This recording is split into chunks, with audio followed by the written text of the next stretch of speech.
লাল সবুজ এক হাতে, আরেক হাতে কোরআন নিয়ে আমরা দাঁড়াবো।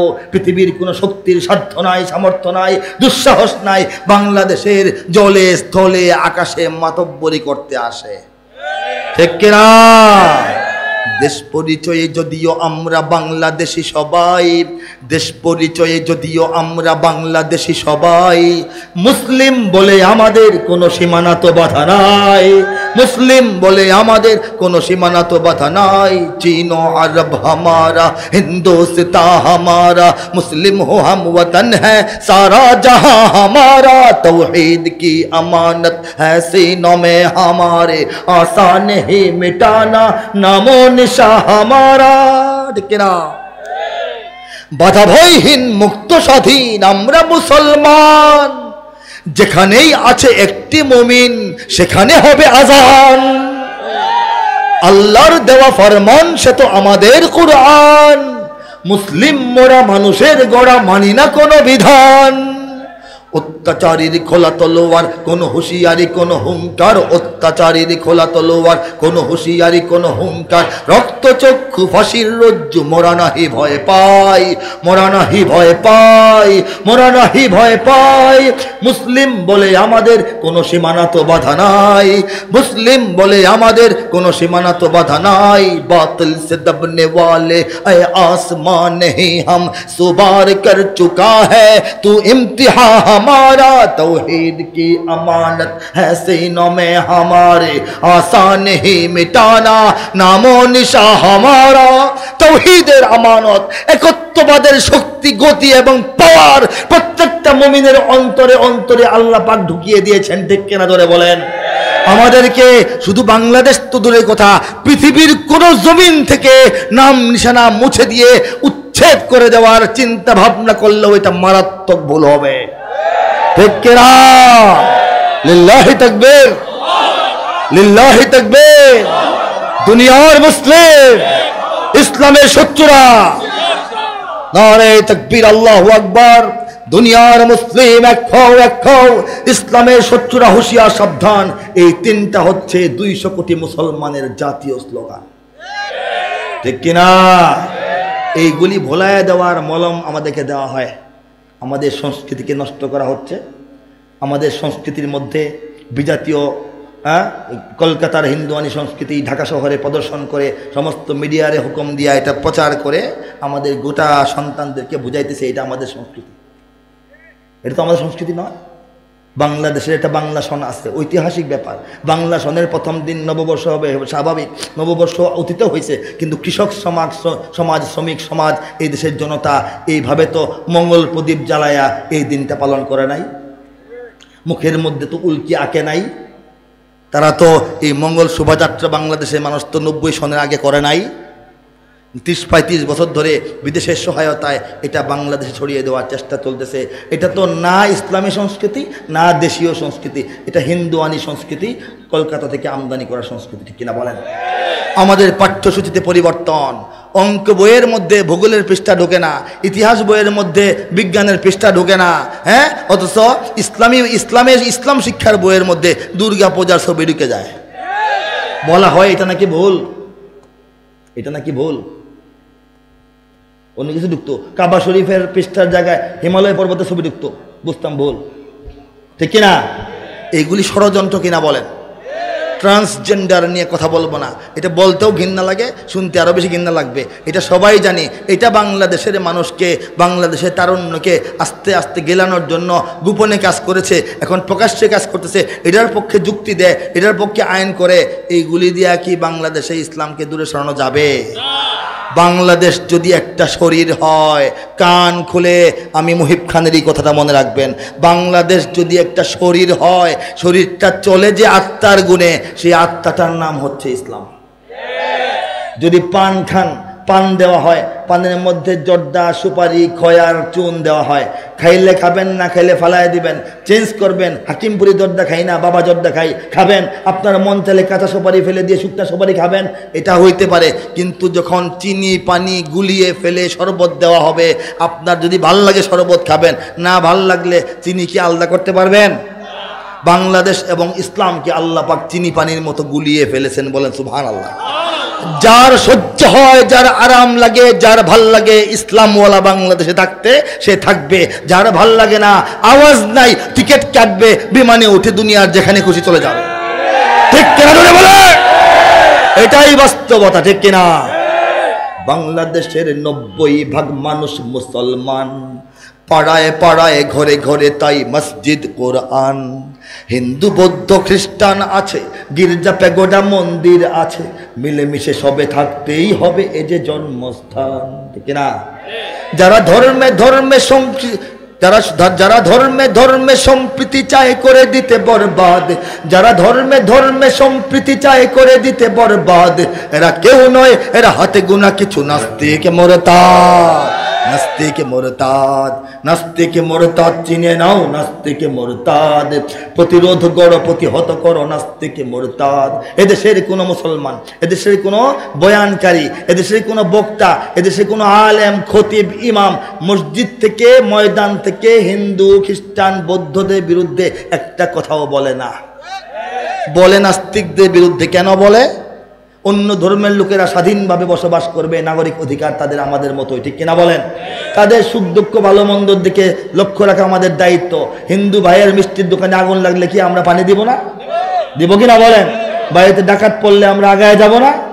নাস্তিকদের সঙ্গে আমাদের সমস্যাটা কি? তাদের কথা খালি ঘুরে ঘুরে বলি, মাইক পাইলেই বলি, কারণটা কি? এটা অনেকে বোঝে না। বলে হুজুর এরা এরা মতো থাকুক না, আপনারা এত চিল্লান কেন? হিন্দু দেখে বলতেছি না তো, অন্য কাউকে বলতেছি না তো। নাস্তিক দিকে কেন বলি? নাস্তিক হইল ওই ব্যক্তি বা গোষ্ঠী যারা কোনো ধর্মেই বিশ্বাসী নয়, কোনো ধর্মের চিন্তা ভাবনা বা এই ফর্মুলা অনুযায়ী তারা কোনো স্রষ্টা অথবা প্রভুত্বে বিশ্বাসী নয়। তারা থাকবে চুপ, কথা বললে সব ধর্মের বিরুদ্ধে বলবে, সব ধর্মের ভুল খুঁজবে, সব ধর্মের দোষ খুঁজবে, সব ধর্ম নিয়ে খোঁচাখুচি করবে। এইটা নাস্তিকদেরকে মানায়, করলে করতে পারে। কিন্তু বাংলাদেশের নাস্তিকরা কি সব ধর্মের বিরুদ্ধে কথা বলে? বলে? শ্রীকৃষ্ণের বিরুদ্ধে বাংলাদেশের নাস্তিকরা ইয়ার কি তামাশা করে? যিশু খ্রিস্টের বিরুদ্ধে ইয়ার কি তামাশা করে? ইয়ার কি তামাশা হচ্ছে পর্দা নিয়া, ইমান নিয়া, কোরআন নিয়া, রাসূল নিয়া, শরীয়ত নিয়া, ঠিক কিনা বলেন? এতে প্রমাণিত হয় তারা বাস্তব অর্থে প্রকৃত নাস্তিকও নয়, তারা সরাসরি বিদেশের অর্থায়নে নিয়োগপ্রাপ্ত ইসলামের বিরোধিতা করার জন্য, ইসলামকে মানুষের চোখে ছোটখাটো করার জন্য দুশ্মন হিসেবে কাজ করতেছে। এই জন্য আমাদের কথা বলতে হয়, নাইলে বলতে হইতো না, ঠিক কিনা বলেন? তাদের চরিত্রটা তো নাস্তিকের চরিত্র না। নাস্তিক মানে চেতনায় জ্ঞানে সকল ধর্মহীন, তবে এরা চায় শুধু এদেশে না থাক মুহাম্মাদের দিন। মুহাম্মাদের দিন। এরা মন্দির ভেঙে হিন্দু খেপায়, মূর্তি বসিয়ে মুমিন খেপায়। এই যে সুপ্রিম কোর্টের সামনে মূর্তি বসছিল, প্রধানমন্ত্রী নিজে ওলামায়ে কেরামের একটা সমাবেশে তিনি গণভবনে আলেমদেরকে ডাইকা বলেছেন যে এই জিনিসটা আমি জানি না, আমি করাইও নাই, আমি পরামর্শও দিই নাই, আমাকে কেউ জিগায়ও নাই। একটা নারী মূর্তি বসায় দিছে, থেমিস মূর্তি। এটা হচ্ছে একটা এই খ্রিস্টবাদের একটা মূর্তি, আর এটার গায়ের মধ্যে আবার শাড়ি পরা দিছে বাঙালি, দেখতেও তো ভালো লাগে না, প্রধানমন্ত্রী নিজে বলেছেন। তাহলে প্রধানমন্ত্রীও জানেন না, বলেন নাই, অনুমতি নাই।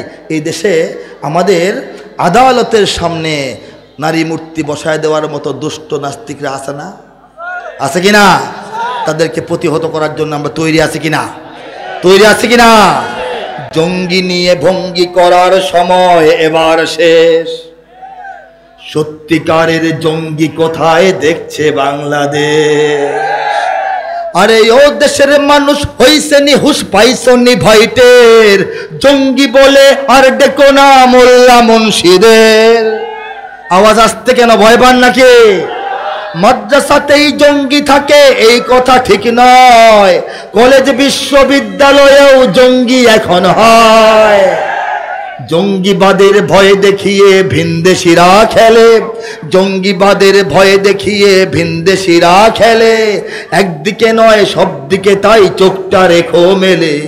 জঙ্গি মারো, জঙ্গি ধরো, জঙ্গি ভরো জেলে, নিজের ঘরে খুঁজা দেখো জঙ্গি তোমার ছেলে। ভুল ঠিকানায় জঙ্গি খুঁজে কাটতে হবে পরে, সত্যিকারের জঙ্গি দিয়ে দেশটা যাবে ভরে। ভুল ঠিকানায় জঙ্গি খোঁজানো হয়েছে। আমাদের সাংবাদিক বন্ধুদেরকে বিভ্রান্ত করা হয়েছে, প্রশাসনকে বিভ্রান্ত করা হয়েছে, আন্তর্জাতিক মহলকে বিভ্রান্ত করা হয়েছে। বলা হয়েছে মসজিদে জঙ্গি, মাদ্রাসায় জঙ্গি, আলেমরা জঙ্গি, বক্তারা জঙ্গি। মাহফিলে যারা বয়ান করে রাস্তায় ফিরা যান, তাদের গাড়ি খুললা, তাদের গাড়ির ট্যাঙ্কি খুললা দেখা হয়েছে বোমা আছে কি নাই, ঠিক কিনা আছে বলেন? ভুলে গেছেন না মনে আছে? ভুলে গেছেন না মনে আছে? আমার মহব্বতের ভাই চলে আসছেন, আলহামদুলিল্লাহ বলি সবাই, আলহামদুলিল্লাহ, আলহামদুলিল্লাহ, মাশাআল্লাহ। তো এই যে জঙ্গিবাদ, এই জঙ্গিবাদের যে তুহমত আমাদেরকে দেওয়া হয়েছে, এটা কি সত্য? তাহলে ভুল জায়গায় জঙ্গি বইলা যারা টকশোতে বইলা উপসম্পাদকীয় পত্রিকায় লেখা যারা আলোচনা কইরা এই দেশকে, এই রাষ্ট্রকে, এই সরকারকে, এই গোয়েন্দা বিভাগকে, এই পুলিশকে, এই র্যাবকে, এই সেনাবাহিনীকে, এই গোটা ব্যবস্থাপনাকে যারা ভুল জায়গায় 8-10 বছর ব্যস্ত রেখেছে, তারা বাংলাদেশের গুরুত্বপূর্ণ বাজেট নষ্ট করেছে, তাদের কি বিচার হওয়া দরকার না? দরকার হলে হাত তুলে বলেন দরকার কিনা বলেন। বিচার হবে না ইনশাল্লাহ? এই দিন নয়, আরো দিন আছে, ঠিক কিনা?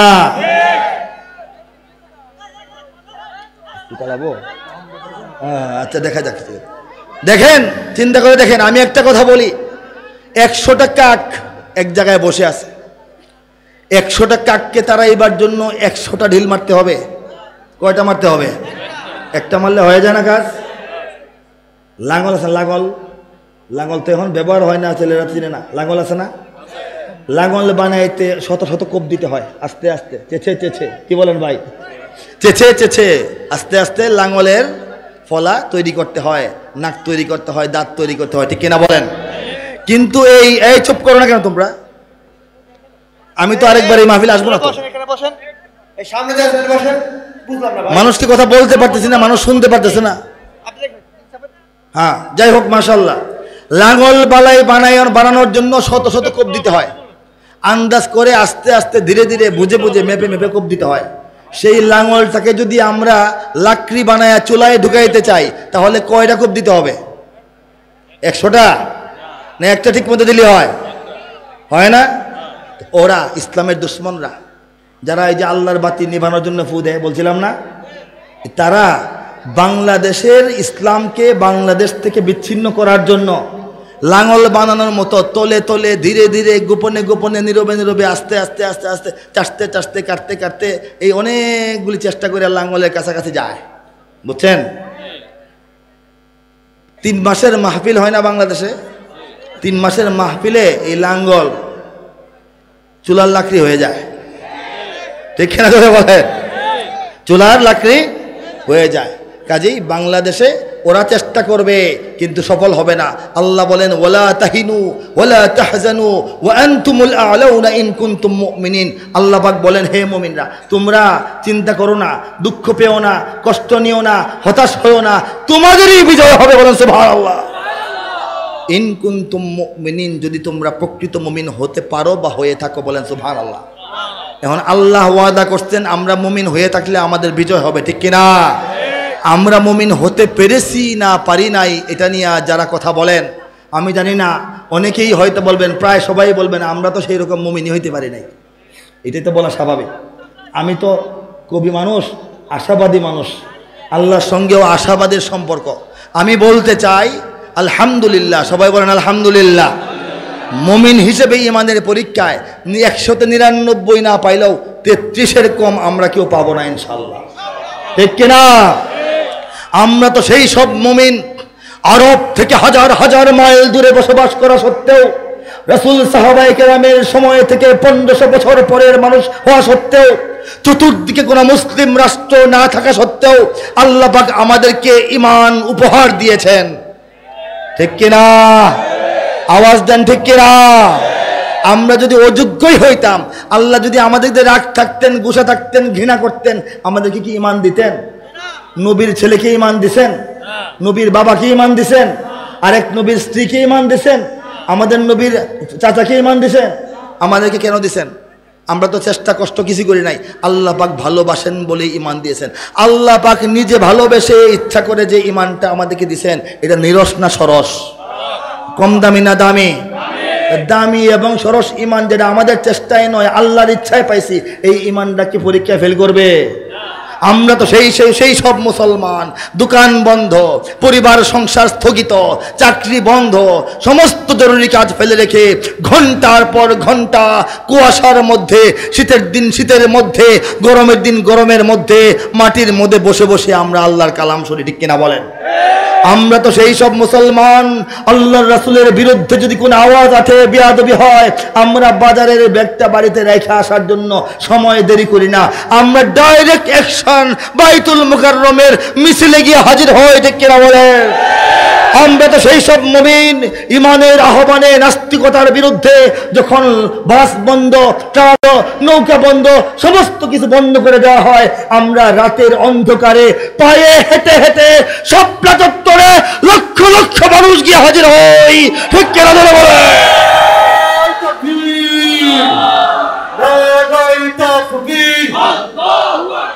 নাস্তিকদের আস্তানা ভেঙে দাও, ঘুরিয়ে দাও,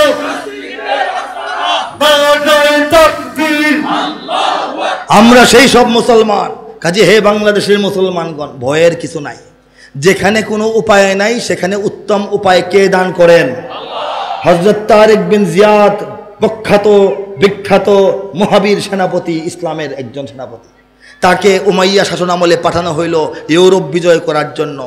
কিছু সংখ্যক, বেশ ভালো সংখ্যক মুসলমানদেরকে নিয়ে তিনি জাহাজে করে ভেসে ভেসে আরব সাগর পাড়ে দিয়া এই ইউরোপের যে দেশটা স্পেন, সাগর পার হয়ে প্রথম পাওয়া যায়, এই স্পেনের জমিনে আসা নামলেন। ইচ্ছা ছিল গোপনে গোপনে আক্রমণ করবেন, গেরিলা হামলা স্পেন বিজয় হবে, কিন্তু নামার পর দেখলেন খ্রিস্টান সৈন্যরা লাখ লাখ আগে থেকেই এখানে দাঁড়ায় আছে। টেনশন না ব্যাপারটা? বিপদ কিনা বলেন? মুসলিম সেনাবাহিনীর মনটা একটু খারাপ, চেহারায় একটু মেঘের ছায়া। তখন তারিক বিন জিয়াদ সেনাপতি তিনি বললেন, হে মুসলিম ভাইয়েরা, বললেন পরে আগে একটা কাজ করলেন। কাজটা কি? তিনি তার সেকেন্ড ইন কমান্ড, যারা তার দ্বিতীয় সারির কমান্ডাররা আছে না, তাদেরকে পাঠাইলেন একটা কাজ দিয়া। তারা করলো কি, যে জাহাজগুলি ভৈরা ভৈরা তারা এতদিনে কষ্ট কইরা খায়া না খায়া সমুদ্র পাড়ি দিয়া স্পেনের বন্দরে আসা নামলো, এই জাহাজগুলির মধ্যে নিজেরাই আগুন লাগাই দিল। ব্যাপারটা কেমন? সৈনিকরা তো মন খারাপ, কি আমাদের নেতা নেতৃবৃন্দের কি মাথা খারাপ হয়ে গেছে নাকি? আমরা যে জাহাজ নিয়ে আসলাম, যে জাহাজের মালিক আমরা, জাহাজ থেকে নামলাম, জাহাজগুলি সমুদ্রের মধ্যে বাঁধা, এইগুলি পুরাই দিল। কারণটা কি? শত্রু না পুরাবে? শত্রু পুরাইছে? কে পুরাইছে? সেনাপতি বিরায় দিছে। তখন সেনানায়ক একটা বক্তব্য দিলেন। বক্তব্যের সার কথা হলো, হে ইমানদারগণ, হে মুসলিম সেনাবাহিনী, আমার ভাইরা, তোমরা এখন সাগরের দিকে ফিরা দেখতেছো যে জাহাজগুলি পড়তেছে, ঠিক কিনা? তোমাদের সামনেও এখন সমুদ্র মানে মৃত্যু, ঠিক কিনা বলেন? তোমাদের পিছনে এখন লক্ষ লক্ষ দুশ্মন মানে মৃত্যু, ঠিক কিনা?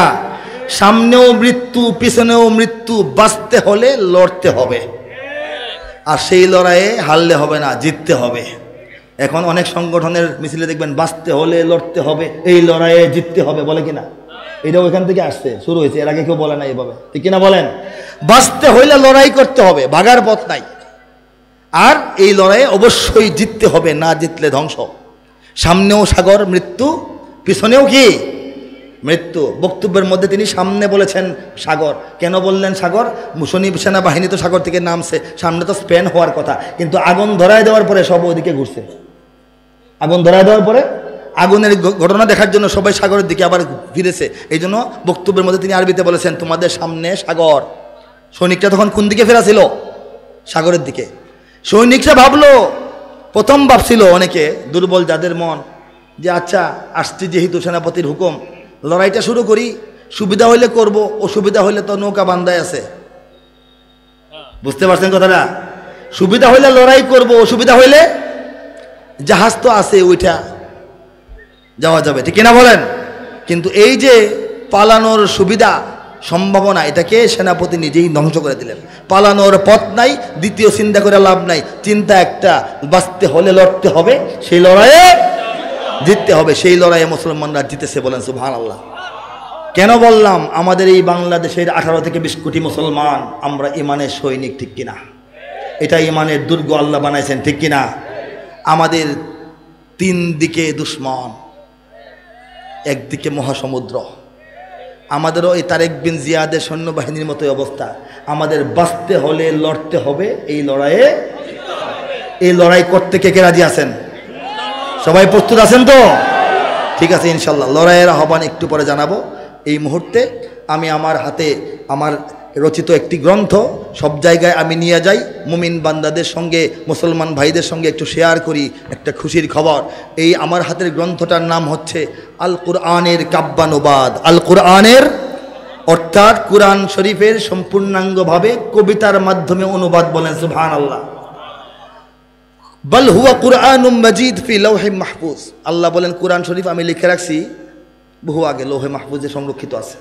কত কোটি বছর আগে আমরা বলতে পারি না, তবে রেওয়ায়েতে যেটুকু পাওয়া যায় যে আসমান জমিন সমূহ সৃষ্টি করারও অন্তত 50,000 বছর আগে কোরআন শরীফ আল্লাহ পাক তৈরি করে লিখে রেখে দিয়েছেন।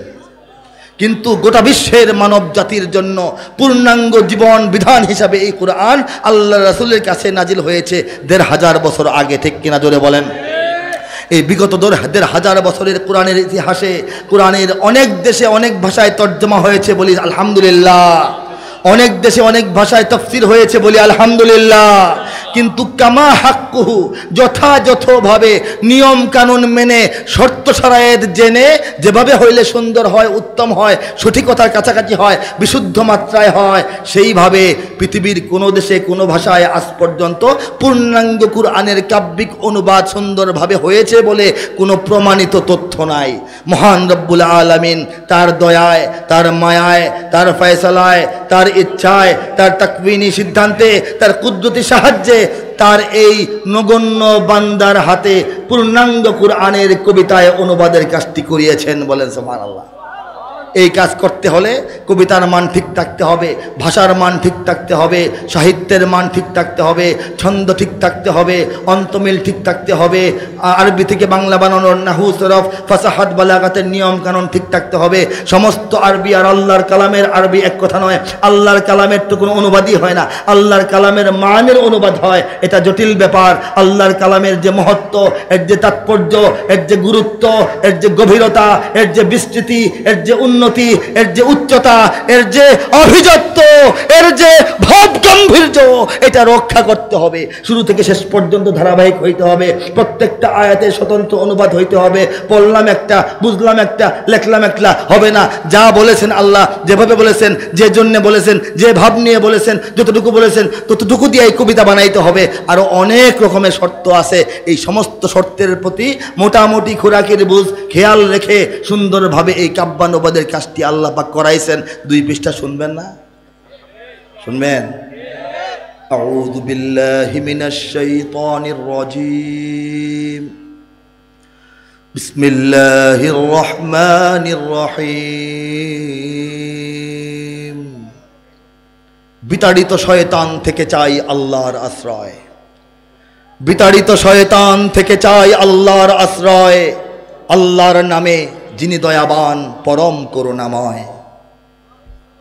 সূরা আর রহমানের শেষ পৃষ্ঠা শোনাচ্ছি কিছু অংশ। কাআন্নাহুন্নাল ইয়াকুতু ওয়াল মারজান ফাবিআইয়ি আলাই রাব্বিকুমা তুকাযযিবান হাল জাযাউল ইহসানি ইল্লাল ইহসান فبأي آلاء ربكما تكذبان ومن دونهما جنتان فبأي آلاء ربكما تكذبان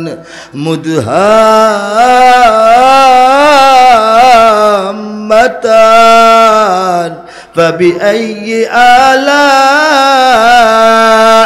ربكما تكذبان। আমি তেলাওয়াত দীর্ঘায়িত করছি না, তর্জমাটুকু শেষ পৃষ্ঠার কয়েকটা আয়াতে শোনায় দিচ্ছি।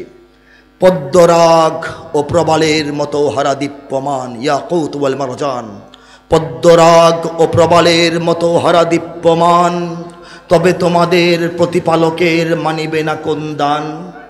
ফাবিআইয়ি আলাই রাব্বিকুমা তুকাযযিবান, ফা মানে কি তথাপি, তবুও, তদুপরি, এত সত্ত্বেও, ঠিক কিনা বলেন? অথচ, তাই না?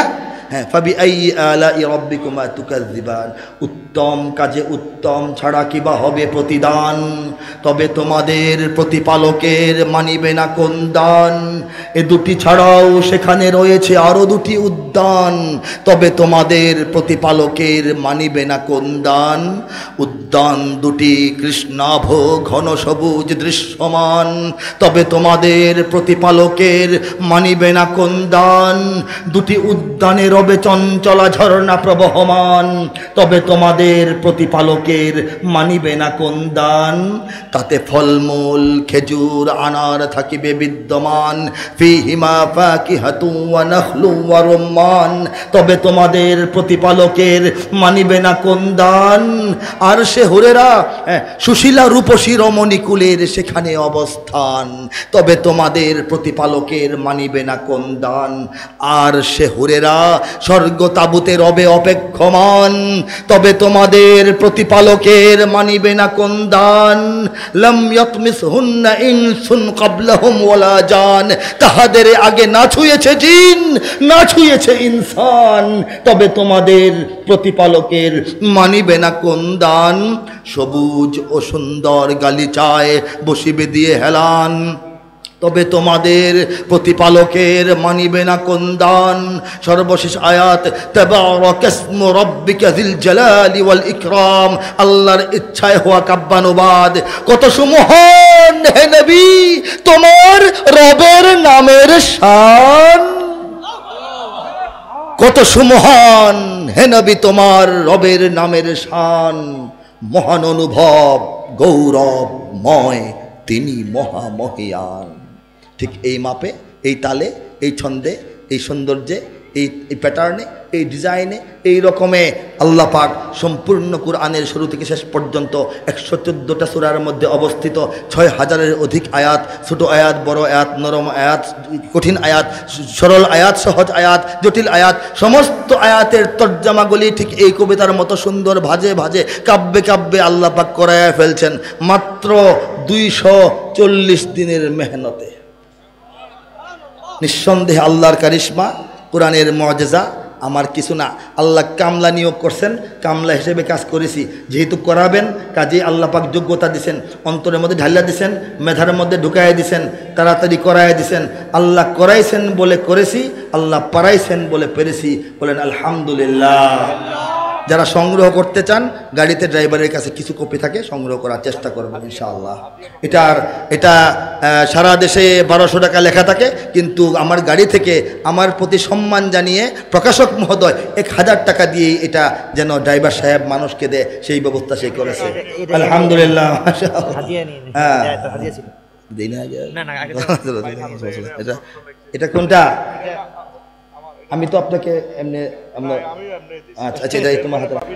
মাশাআল্লাহ মাশাআল্লাহ, আলহামদুলিল্লাহ আলহামদুলিল্লাহ।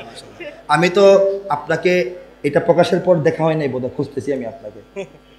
এটা প্রকাশের পর দেখা হয় নাই। বড় বড় ওলামায়ে কেরাম যারা আছেন, আমাদের ভাই ও বন্ধু যারা আছে, এই যে ভাই সবাই কাছে। আচ্ছা ঠিক আছে, বলি আলহামদুলিল্লাহ। অত্যন্ত রসিক মানুষ, ভালো মানুষ, আপনজন, অন্তরের সম্পর্ক তার সঙ্গে। আলহামদুলিল্লাহ বলি, আলহামদুলিল্লাহ। আমার কথা শেষ। যদি কেউ বাড়ায় তবে আবার যুদ্ধ হবে, আবার যুদ্ধ হবে, আবার যুদ্ধ হবে, আবার যুদ্ধ হবে, আবার যুদ্ধ হবে, আবার যুদ্ধ হবে, আবার যুদ্ধ হবে, আবার যুদ্ধ হবে। যদি আমার দেশের সীমানা বন্ধু মুছে দিতে কেউ চায়, চাইতেছে না? আমার মাটির ধন সম্পদ, আমার মাটির কয়লা, আমার মাটির বিদ্যুৎ, আমার মাটির গ্যাস, আমার মাটির তিস্তার পানি লুটে নিতে কেউ চায়, নিতেছে না?